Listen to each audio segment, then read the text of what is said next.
Hi everybody, it's Jen with Caketastic Cakes, and I'm going to show you how I put together this TJ Maxx retirement cake. And if you see me use any tools or supplies when I'm making the decorations or anything, if you that you could use, check the link in the description below. It'll take you to my Amazon shop and it'll be able to help you out, and it helps me too, so that's nice. All right, so I'm starting with a cake, okay? If you're to the point where you're decorating cake, you've got a cake. This is a three-layer cake. It is 6 inches, three tiers, like I said.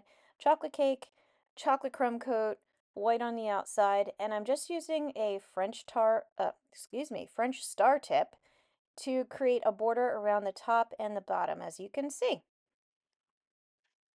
Now, since this is a TJ Maxx, everything is red and white, and so I'm just adding some red sprinkles around the top and the bottom. There go my dogs, as usual. They like to keep an eye on things. And if you make a mess of the sprinkles like I do, just go around carefully, remove the extras, and I use tweezers on the top to pick them off in the center, whatever you got to do. Now, this part is just how I made the decorations. Now, I was asked to make a bottle of Diet Coke, a lunch bag that had a sports team on it, as well as a receipt and some type of a card that they use in TJ Maxx. I don't really know, but if you work there, then you'll recognize it. I'm using gum paste for these decorations, and if you're unsure, the difference between gum paste or fondant when making decorations, I'll include a link that kind of gives you a little idea of the difference. Gum paste is more designed for creating decorations that will hold their shape and not get a little soggy or change on you. More 3D, more standing up. So this is just some brown gum paste that I put a little gray cap on. I had rolled it out into a cylinder, and then using the paintbrush that I've got there, I created a little divot at the bottom and just tapered the top to create the top where you drink out of.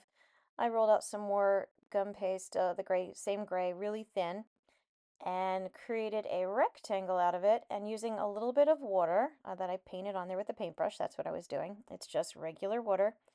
You can make them stick to each other. So it's a nice, handy way to get it all to come together. You only want a little bit, as too much water will cause them to just be slippery on each other, and you don't want that. So I wrapped it around. That's going to become my label, and my bottle's going to be laying on its side, as you can see. And now I'm using edible food coloring markers, which are fun to have. They make this kind of thing so much easier. And I'm just writing the word Coca-Cola, or Coke, I think it was, on the label that I created as best I can to make it look like the logo. And again, just writing the word diet on there, gonna put the little line or two, and that was it. Just put it aside and let it dry. And if you do make gum paste decorations, you can let these sit. Oh, geez. You want to keep them out of the refrigerator, first of all, because the humidity will mess them up. Again, that's too much moisture for them. They do want to dry out. You can keep them in like on a shelf in a cabinet, a china hutch, something like that, out of direct sunlight. And as long as you keep them dry and out of sunlight, they can be used for weeks. So you can make these guys early if you want to plan ahead, if you're good like that. This was going to be my receipt, so I just created a label, stuck it aside, and I am going to make a second one, which is some kind of a card that they use. And so I cut out a second rectangle. You don't need to see me make a rectangle twice. You just roll it out nice and thin, cut it with your knife, paint a little bit of water on the bottom, and I'm putting this gray stripe along the bottom. And that's mostly what I'm going to be doing, is just kind of picking picking out colors, rolling them flat, and then sticking them on the card. The card, like I said, doesn't mean much to me, but it means stuff to people who work there, and it meant stuff to the guy who was retiring, so there you go. Now, as far as making the little lunch box, because again, this is a small cake. It's only 6 inches, so everything is pretty small. I don't have a lot of room to work. He wanted his favorite sports team, so I was sent a picture of his lunch bag, and I'm cutting out an orange square, and then I'm going to put the logo on and the strap and the zipper and everything else. Those paddles I'm using are actually fondant smoothers for when you lay fondant over a cake and then rub down the sides to get the bubbles and the wrinkles out. It also works great for squaring off your gum paste. I'm going to take some of the black gum paste that I've made and roll it very thin once again. And I'm using this tool. It creates patterns like stippling or straight lines or something. It's a ribbon tool of a sort. And I rolled it down the center to create that stippling line, and then I cut it out, kind of crooked, but I tried to be careful.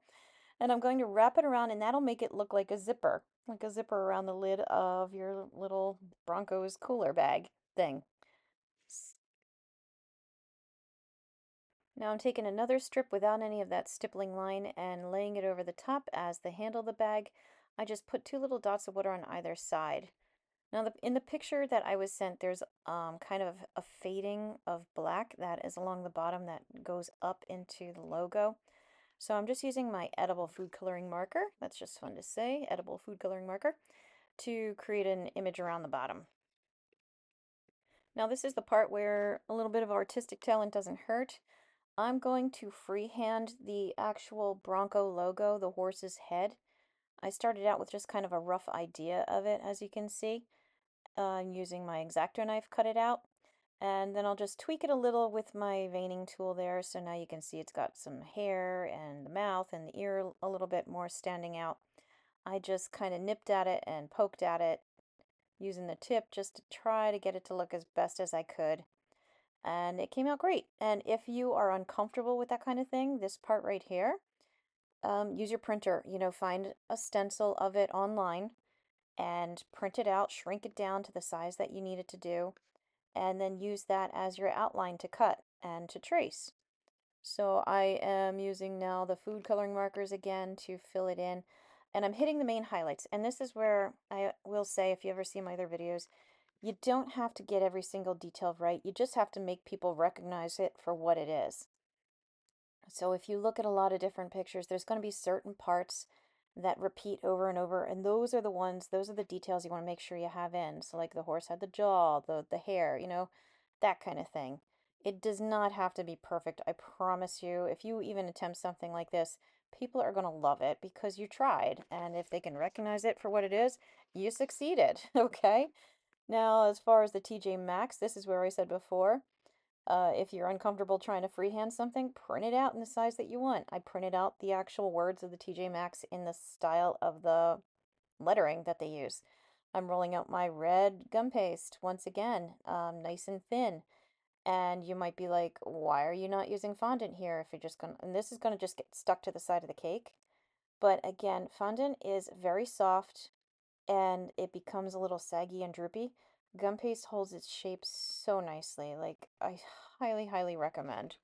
Now, once I cut out my letters, trace them out, cut them out, I'm using what's left of the paper that I cut them from as a stencil to mark the spacing. So I had cut out the M, I cut out the A, and I'm going to hold them up. As you saw, I just peeled it off.